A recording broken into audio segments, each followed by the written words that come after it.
नमस्कार दोस्तों, स्वागत है आपका कहानी कंपस पर, जहां हम दुनिया की मशहूर, अनसुनी और दिल को छू लेने वाली कहानियां लेकर आते हैं, वो भी आपकी अपनी भाषा हिंदी में। आज हम लेकर आए हैं बंगाल के महान साहित्यकार शीर्षेंदु मुखर्जी की एक बेहद मनोरंजक और कथात्मक जादू से भरी कहानी डकार। ये कहानी सिर्फ हंसाती ही नहीं, बल्कि आपको एक अजीब सी दुनिया में ले जाती है, जहां एक पुराना महल, एक डरा सहमा लड़का और भूख से तड़पता धुएं से बना एक मस्त मौला जिन्न। तो आइए सुनते हैं ये मजेदार, जादुई और दिल को गर्म कर देने वाली कहानी डकार। लगभग 14 पीढ़ियों से जिस पुश्तैनी घर में दारू ब्रह्म बाबू का परिवार रह रहा था, वही घर आज उन्हें बेच देना पड़ रहा है। अब घर कहना भी कम होगा, असल में वो तो एक महल था। इतने बड़े घर का खरीदार मिलना कोई आसान बात नहीं, और अगर कोई मिल भी जाए तो सही दाम देना तो दूर, सब यही कहते, इस सुनसान दूर दराज गांव में इतना बड़ा घर लेकर करेंगे क्या। बात में दम भी था, लेकिन बहुत पुराने जमाने में यही गांव एक रौबदार शहर हुआ करता था। दारू ब्रह्म के 14वीं पीढ़ी पहले के पूर्वज इस इलाके के राजा थे। उनके जमाने के बने अस्तबल, 12 शिव मंदिर, पद्म सरोवर, दीवाने आम, दीवाने खास, यहां तक कि शीश महल और नहबत खाना भी आज खंडहर बनकर खड़े हैं, जैसे बीते वक्त की यादें पत्थरों में कैद हों। फाटक के दोनों ओर अब भी 2 पुरानी तोपें खड़ी हैं, जंग लगी लेकिन गौरव की गवाही देती हुई। और अब सदियों बाद आखिरकार एक खरीदार मिला है। दारू ब्रह्म की हालत अब बहुत खराब है। कभी जिस घर में शाही ठाठ बाट था, वही अब एक वक्त की रोटी मिल जाए तो दूसरे वक्त खिचड़ी भी मुश्किल से बनती है।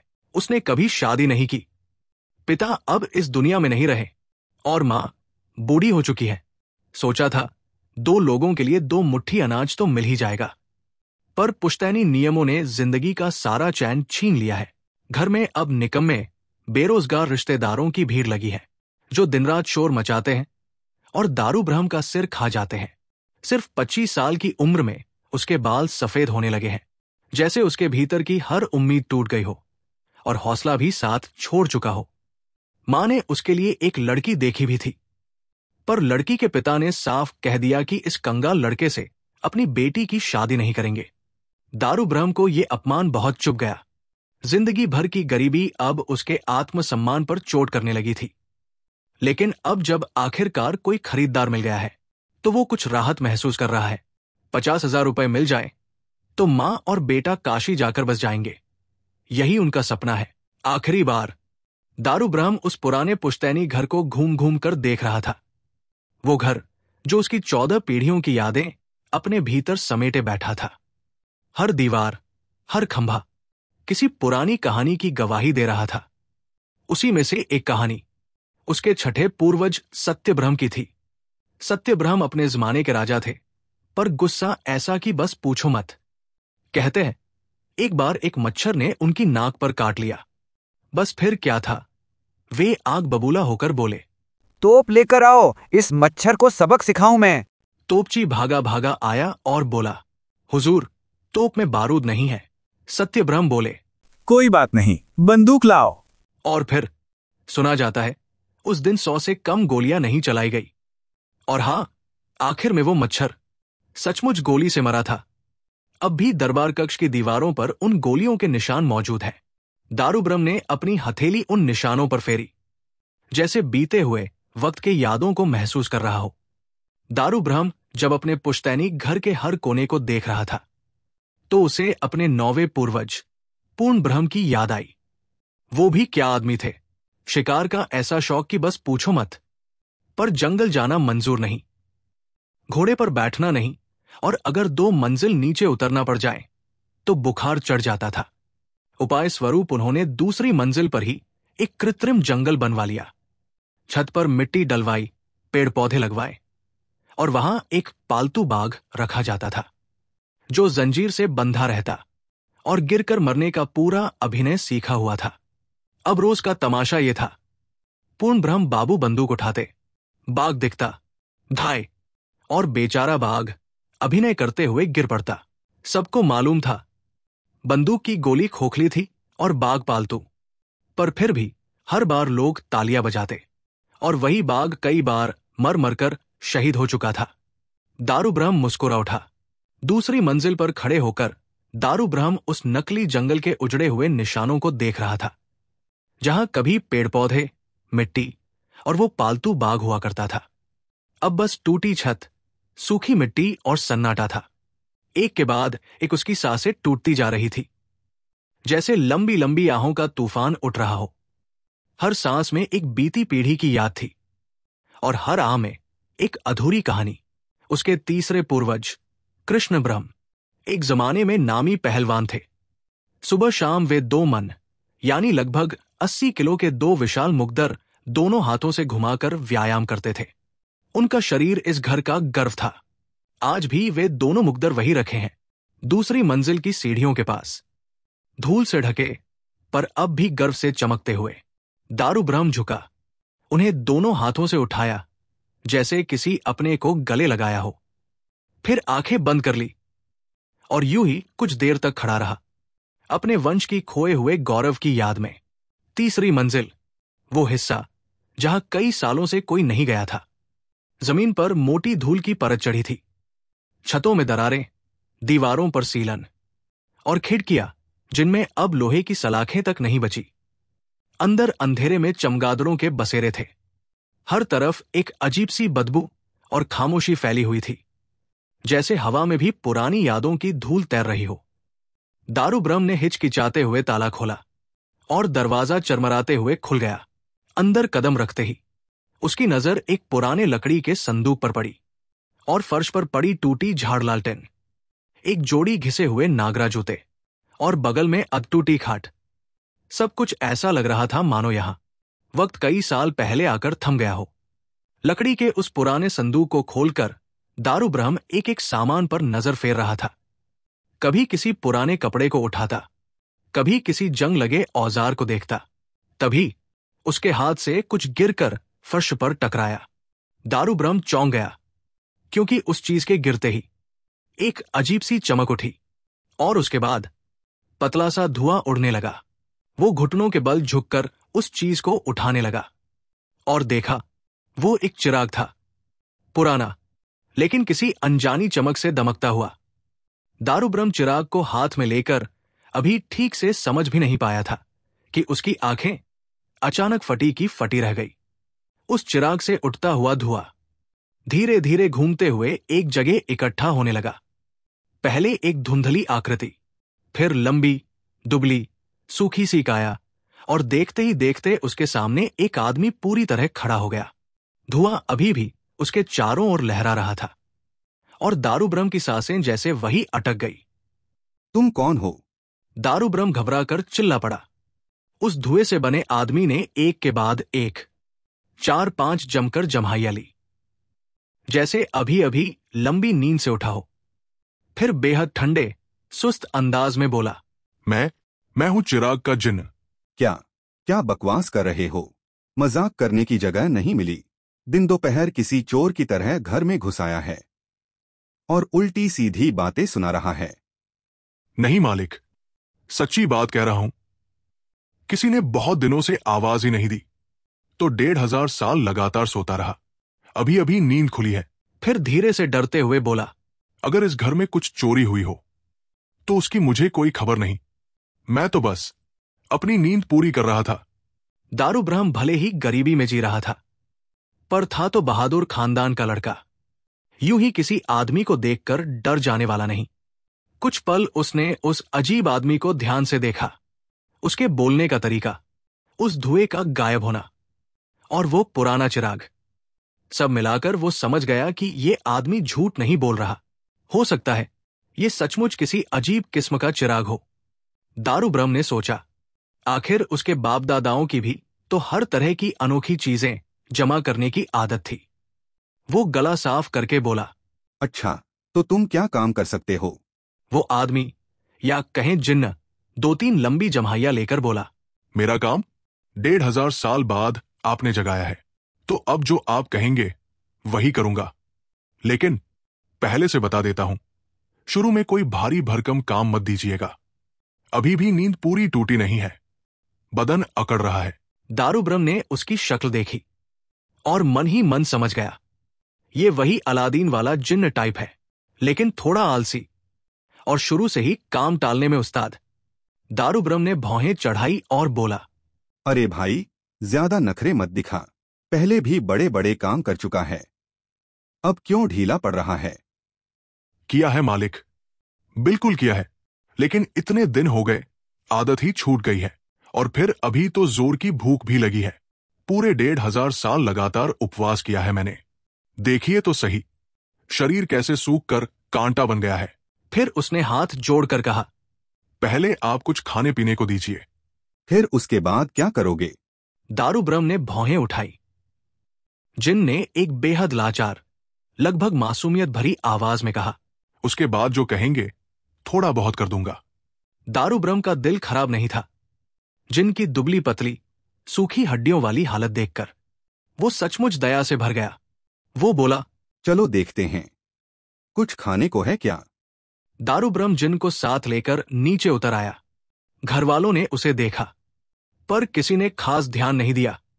आखिर देखने जैसा था भी क्या? लंबा दुबला आदमी, लगता था परिवार का ही कोई भटका हुआ रिश्तेदार है। दारू ब्रह्म उसे अपने कमरे में ले आया, एक बड़ा डिब्बा खोला और जिन्न को मुरमुरे और बताशे खिलाए। जिन्न ने सब चट कर दिया और अंत में 1.5 घड़ा पानी पीकर गहरी सांस छोड़ी। ये जो खिलाया आपने, इससे तो एक छोटे बच्चे का भी पेट ना भरे। फिर कंधे उचकाकर बोला, खैर छोड़िए, दोपहर में क्या बन रहा है? दारू ब्रह्म ने एक लंबी सांस भरी। जब इस घर के मेहमान मन भरकर खाना खाकर और ऊपर से एक एक मोहर दक्षिणा में लेकर लौटते थे, लेकिन वो दिन अब नहीं रहे। थोड़ा रुककर धीरे से कहा, दोपहर में अगर चूल्हा जले तो बस दाल रोटी ही मिल पाएगी। जिन्न उदासी से बोला, दाल रोटी? छी! अरे, तुम तो उल्टी बात करने लगे। चिराग का जिन्न तो खाना खिलाने वाला होता है, और तुम ही उल्टा खाने की फरमाइशें करने लगे हो। जिन्न ने कुछ नहीं कहा, बस धीमे धीमे धुएं में बदल गया और फिर से चिराग में समा गया। रात को सबके खाने पीने के बाद दारू ब्रह्म ने चिराग पर हल्की सी थपकी दी, चलो बाहर आओ। इस बार जिन ने आते ही 4 आदमियों का खाना अकेले ही खत्म कर दिया। पेट सहलाते हुए गंभीर होकर बोला, मेरा खाना थोड़ा ज्यादा ही होता है, भरपूर भोजन तो नहीं मिला, पर कम से कम 1 डकार तो निकलनी चाहिए थी। इससे तो 1 डकार भी नहीं आई। फिर उसने गर्दन तिरछी करके कहा, अच्छा, अब मैं सोने जाता हूं। और फिर जिन्न वापस चिराग में समा गया। अगले दिन दारू ब्रह्म जिन्न को खिलाने में लगा था और खाते खाते चावल का पूरी डेगची खाली हो गई। दारू ब्रह्म मन ही मन सोचने लगा, अरे बेचारा, कितने सालों से कुछ खाया ही नहीं। कुछ दिन पेट भर खा लेने दो, फिर ब्याज समेत सब वसूल कर लूंगा। जिनके खाने पीने के इंतजाम में उलझे दारू ब्रह्म ने पुराने कागज पत्र खोलने शुरू किए। पीली पड़ चुकी फाइलें, फट चुकी रजिस्टरें, और धीरे धीरे उसे एक ऐसी बात पता चली जिस पर उसे खुद यकीन नहीं हुआ। कई सालों से चौमारी के चर में उनकी जमीन दर्ज थी। किराया, उपज का हिस्सा कुछ भी नहीं मिला था। एक तेल मिल में भी उनके खानदान की हिस्सेदारी थी। इतना ही नहीं, ढूंढते ढूंढते दारू ब्रह्म को एहसास हुआ कि पूरी एक तहसील की जमीन का हालचाल लेना वो वर्षों से भूल ही गए थे। पुराना फटा छाता सिर पर टिकाकर वो अपने खानदानी खेतों का पता लगाने निकल पड़े। कागजों में दर्ज नंबर देखकर किसी तरह अपने खेत को पहचाना। पहले तो वहां के किसान उसे देखकर हिचकिचाए, शायद डर गए कि कहीं कोई झगड़ा न खड़ा हो जाए। पर फिर उन्हें भी मानना पड़ा कि वे कई सालों से न किराया दे रहे थे, न उपज का हिस्सा। दारू ब्रह्म ने बड़े प्यार से समझाया, देखो, मुझे मेरा भी घर चलाना है। वो कुछ वसूली करने ही वाला था कि गांव का सरपंच आंसू पोंछते पोंछते आया और कांपती आवाज में बोला, हमसे गलती हुई मालिक, हमने ही जमीन के मालिक को ठगा, इसलिए ही हमारे घर में लक्ष्मी की कृपा नहीं रही। आप जाइए, जो देना है हम खुद ही पहुंचाएंगे। तेल मिल पहुंचा तो दारू ब्रह्म की आंखें फैल गई। मिल तो जोर शोर से चल रही थी। मजदूर भाग दौड़ रहे थे, बैलों की चक्कर घिन्नी घूम रही थी और हवा में सरसों के तेल की खुशबू फैली थी। दारू ब्रह्म ने ठाठ से अपनी हिस्सेदारी का दावा पेश किया और जैसे ही तेल मिल के मालिक ने कागज देखा, धप, वो जमीन पर बेहोश होकर गिर पड़ा। कुछ देर बाद जब उसे होश आया तो उसने कांपती आवाज में कहा, दस्तावेज में तो देख रहा हूं आप 10 आने के मालिक हैं, तो फिर मेरे हिस्से में बचेगा क्या? खैर, ये सब तो हमें मालूम नहीं था, बहुत पुरानी बात है शायद। अब कोई ना कोई व्यवस्था कर देंगे। आप जाइए, मैं देखता हूं। तहसीलदार के पास गया तो उसने भी दारू ब्रह्म को खाली हाथ नहीं लौटाया। किराएदार भी हाथ जोड़कर कहने लगे, हम क्या जाने कि इस जमीन का भी कोई मालिक है, पर हम नमक हराम नहीं है। आप चिंता मत कीजिए, जो देना होगा ठगेंगे नहीं, खुद ही पहुंचा देंगे। और दारू ब्रह्म को पहली बार महसूस हुआ कि उसकी किस्मत जैसे जाग उठी है, मानो सारी दुनिया अचानक उस पर मेहरबान बनने लगी हो। 2 दिन बाद जब दारू ब्रह्म घर लौटा तो उसकी आंखें आश्चर्य से फैल गई। आंगन में 4 बैलों की गाड़ी खड़ी थी और उन पर धान के ढेर लदे हुए थे, साथ ही 2 बड़े मटके कच्चे पैसे से भरे हुए, और उसके अलावा अनाज, तेल, मसाले, सब्जियां, सब कुछ इतना कि घर का आंगन छोटा पड़ जाए। सालों बाद ऐसा लगा जैसे ये वीरान घर फिर से जिंदा हो उठा है। दारू ब्रह्म ने उसी दिन 10 लोगों के लिए अलग से खाना बनवाया। बड़े भगोने में दाल उबल रही थी, चूल्हे पर चावल की खुशबू उठ रही थी, सब्जी की कड़ाही चटक रही थी। फिर दारू ब्रह्म ने चिराग ठोंकर जिन्न को बुलाया। वो हंसते हुए बोला, खाओ भाई, पेट भरकर खाओ। इस घर में अगर मेहमान डकार न लें और ये बात मेरे पूर्वजों को स्वर्ग में पता चले तो वे मुझे श्राप देंगे। लेकिन डकार उठी कहाँ? 10 आदमियों का खाना साफ करके जिन ने अपना पेट सहलाते हुए एक दयनीय सी सूरत बनाकर कहा, बस इतना ही? दारू ब्रह्म का मुंह खुला का खुला रह गया, जैसे उसकी आत्मा शरीर से बाहर निकलने ही वाली हो। रात को उसने 20 लोगों के बराबर खाना बनवाया और जिन ने वो भी चटाक से साफ कर दिया, लेकिन फिर भी एक डकार तक नहीं निकली। बस पेट पर हाथ फेरकर बोला, भूख अब थोड़ी शांत हुई है। केवल 7 दिन में 4 बैलगाड़ियों का पूरा चावल गायब हो गया। सारा अनाज, तेल, मसाले, सब्जियां, सब कुछ जिन के पेट में उतर गया, पर एक डकार तक नहीं। अब तो पूरे घर में ये खबर आंधी की तरह फैल गई। इतना खाने के बाद भी जिन की डकार नहीं निकलती। लोगों में उत्सुकता बढ़ गई। कौन है ये? कैसे खाता है? और डकार क्यों नहीं आती? हर रोज दोनों वक्त का खाना बनते ही लोग जमा हो जाते, घेर कर खड़े रहते जिन्न को, बस इंतजार करते हुए कभी तो डकार आएगी। लेकिन जिन्न जैसे डकार विहीन प्राणी हो, खाता रहता और शांत बैठ जाता। दारू ब्रह्म को लगने लगा था इस जिन्न के पेट में शायद एक अलग ही ब्रह्मांड बसा हुआ है। हां, इतना जरूर हुआ, जो जिन्न कुछ दिन पहले दुबला पतला सुई जैसा दिखता था, सिर्फ 7 दिनों की दावतों के बाद अब पूरी तरह घटोत्कच जैसा हो गया था। उसके हाथ अब मूसल जैसे भारी भरकम हो गए थे, जिन्हें देखकर लगता था एक ही घूंसे में दीवार में छेद कर देगा। उसकी छाती तख्ते जैसी चौड़ी हो गई थी, मानो उस पर 10 आदमी बैठ जाए तो भी कुछ न हो। दांत पहले जैसे चने चबाने लायक भी नहीं थे, अब पूरे के पूरे मूली जैसे चमकते, जैसे हंसते ही किसी को डराकर भगा दे। और लंबाई पहले लंबा था, लेकिन अब इतना लंबा कि लगता था सिर कभी छत से टकरा जाएगा।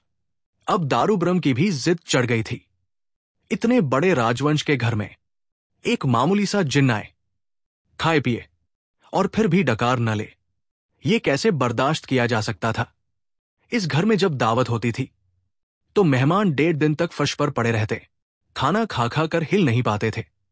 कई तो दावत खाकर सीधे गंगा यात्रा पर निकल जाते थे। और अब उसी महल में एक जिन्न डकार भी न ले, ये तो पूरे खानदान का अपमान था। दारू ब्रह्म ने नहाना खाना तक छोड़ दिया, दिन रात उधार वसूली में जुट गया, कारोबार संभालने लगा, तेल मिल की बागडोर खुद पकड़ ली, और तो और नए नए धंधे खोलने लगा, इतनी तेजी से कि पूरा गांव दंग रह गया। अब चावल की ढेर सारी बोरियां घर पहुंचने लगी। घी, दूध, दही, सब कुछ का महल में ढेर लगने लगा। दारू ब्रह्म बस एक ही सोच लिए घूम रहा था, ये सब एक दिन जिन्न के पेट से सूद समेत वसूल करूंगा। पहले तो एक ढंग की डकार ले। इसी बीच एक दिन अचानक कोई खरीदार ये पुराना घर देखने आया, और संयोग ऐसा कि ठीक उसी वक्त दारू ब्रह्म ने चिराग ठोंकर जिन्न को खाने के लिए बुलाया। जैसे ही खरीदार ने वो दृश्य देखा, धुएं से बना विशालकाय जिन्न खाने के ऊपर झुका हुआ। खरीदार की आंखें फैल गई, कुर्सी पीछे खिसकी, धप, और वो कुर्सी समेत उलटकर बेहोश हो गया। उस बेचारे ने फिर कभी पीछे मुड़कर भी नहीं देखा, लेकिन दारू ब्रह्म को फर्क नहीं पड़ा। अब उसके दिमाग में घर बेचने की फिक्र नहीं थी। सोचता था, जब हाथ में अलादीन जैसा चमत्कारी चिराग है तो फिर किस बात की गरीबी? पूर्वजों की जमीन खामखा क्यों बेचे? और बस उसने तुरंत मिस्त्री, बेलदार, बढ़ी सबको बुलवा लिया। पूरा महल नई तरह से मरम्मत होने लगा। छतें सुधरने लगी, दीवारें पुतने लगी, दरवाजे खिड़कियां चमकने लगी। खर्च चाहे जितना हो, दारू ब्रह्म निश्चिंत था, जिन्न से सब उगाह लिया जाएगा। आखिर वो जिन्न राजाओं की तरह खाता है तो चुका भी राजाओं की तरह देगा। दारू ब्रह्म को कहाँ पता था कि जिन्न का पेट तो शायद ब्रह्मांड से भी बड़ा है, और हिसाब किताब का मामला सिर्फ उतना सीधा नहीं है। जिन्न के आने के कुछ ही दिनों बाद दारू ब्रह्म की किस्मत ऐसी चमकी जैसे किसी ने धूल भरी जिंदगी पर अचानक सोने का पानी फेर दिया हो। उसने पट्टे पर और भी जमीनें ले ली, खेती बाड़ी बढ़ा दी, सारे कारोबार तेजी से चमकने लगे। तेल मिल, अनाज व्यापार और नए धंधे सब दिन दूनी रात चौगुनी उन्नति करने लगे। गौशाला में गायों और बैलों की कतारें, अस्तबल में मजबूत घोड़े, और घर के सामने इतनी चमचमाती जुगाली गाड़ियां कि जुलूस निकाल दिया जाए तो पूरा इलाका देखता रह जाए। सूखा पड़ा बगीचा भी फिर से जिंदा हो उठा। नए पेड़ लगे, फूल खिले, और कुछ ही दिनों में महल फिर से पुराने दिनों की तरह चमकने दमकने लगा। इसी दौरान वही लड़की जिसके पिता पहले दारू ब्रह्म को दामाद बनाना नहीं चाहते थे, अब खुद आकर हाथ जोड़कर बोले, मेरी बेटी को स्वीकार कर लीजिए, मैं धन्य हो जाऊंगा। दारू ब्रह्म मुस्कुराया। अब उसे अपने पर विश्वास था, आत्मसम्मान था, और उसने उस लड़की को पत्नी रूप में स्वीकार कर लिया। नहबत खाने में शहनाई बजी। दारू ब्रह्म ने धूमधाम से विवाह रचाया। 7 गांव के लोगों को विराट भोज देकर सम्मानित किया। लोग कहते रहे, ये तो पुराने राजाओं वाली दावत हो गई। और इस तरह दारू ब्रह्म की जिंदगी एक बार फिर राजसी रंगों से भर उठी। धन, वैभव, सुख, सम्मान सब कुछ लौट आया। पर कहानी यही खत्म नहीं होती। 7 गांव के लोगों का खाना, दाल चावल घी मांस मिठाइयां, सब कुछ अकेले साफ करके भी वो जिन्न एक डकार तक न ले सका। हाँ, इतना जरूर बुदबुदाया, भूख अब थोड़ी कम लगी है, पेट की जलन भी ज्यादा नहीं है। और इतना बोलकर वो फिर मजे से जाकर सो गया, जैसे ये सब उसकी रोजमर्रा की बात हो। नई दुल्हन के सामने ये अपमान देखकर दारू ब्रह्म के कान लाल हो गए। वो मन ही मन सोचने लगा, अब तो मैं लखपति हूं। इतना धन, इतनी जमीन, और एक जिन्न का पेट भी नहीं भर पा रहा। ये तो घर की इज्जत पर आघात है। अगले ही दिन से उसने कामकाज दुगुना कर दिया। फिर 1 महीने की भारी तैयारी के बाद उसने 100 गांव के लोगों जितने भोजन का इंतजाम किया, इतना कि महल की छतें भी महक उठीं। दारू ब्रह्म ने चिराग ठोंका और जिन्न शर्मिंदा सा चेहरा लिए धरती हिलाता हुआ आकर आसन पर बैठ गया।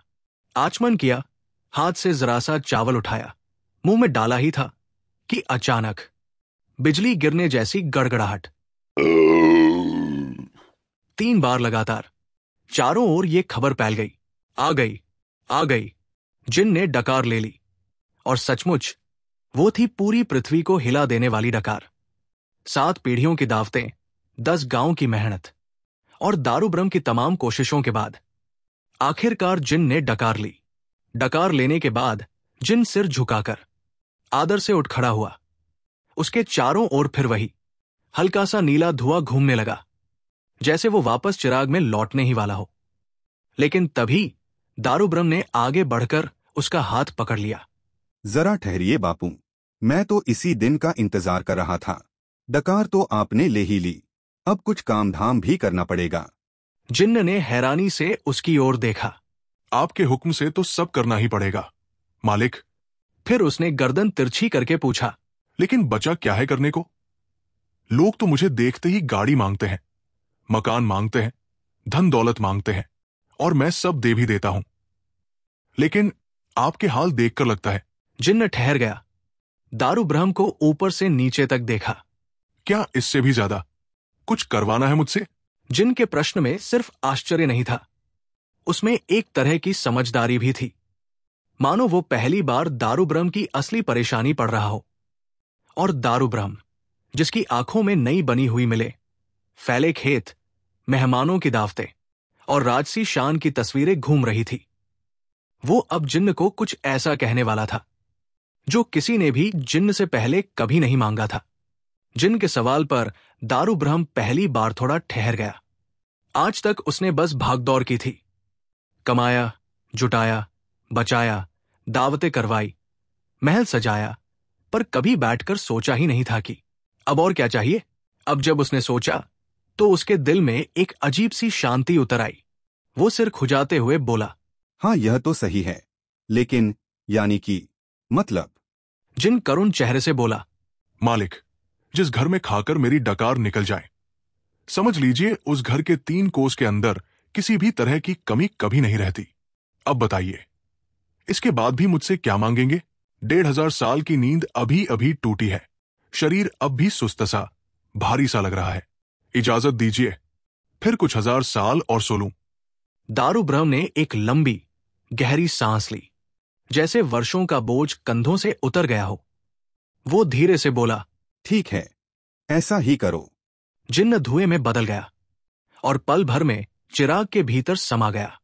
दारू ब्रह्म ने उस चिराग को पहले की तरह बहुत सावधानी से उठाया, लकड़ी के पुराने संदूक में रखा और धीरे से ढककर बंद कर दिया। तो दोस्तों, ये थी शीर्षेंदु मुखर्जी की अनोखी, हंसाने वाली और दिल को छू लेने वाली कहानी डकार। एक ऐसी कहानी जहां एक पुराना जर्जर महल, एक बेमेल सा मालिक और धुएं में लिपटा हुआ एक भूखा जिन्न, तीनों मिलकर हमें बता जाते हैं कि जिंदगी में चमत्कार उतने दूर नहीं होते जितना हम सोच लेते हैं। कहानी का संदेश भी बड़ा प्यारा है कि मेहनत और लगन किसी भी किस्मत को बदल सकती है। उम्मीद है आपको ये कहानी हंसी भी दे गई होगी और एक सीख भी। अगर आपको हमारी ये प्रस्तुति पसंद आई हो तो कहानी कंपस चैनल को सब्सक्राइब करें, वीडियो को लाइक करें और अपनी राय कमेंट में जरूर लिखें। और हाँ, अगर कोई कहानी है जिसे आप हमसे सुनना चाहते हैं तो उसका नाम कमेंट में जरूर लिखिए। हो सकता है अगली कहानी वही हो। हम फिर मिलेंगे एक नई कहानी के साथ। तब तक के लिए नमस्कार और सुनते रहिए कहानी कंपस।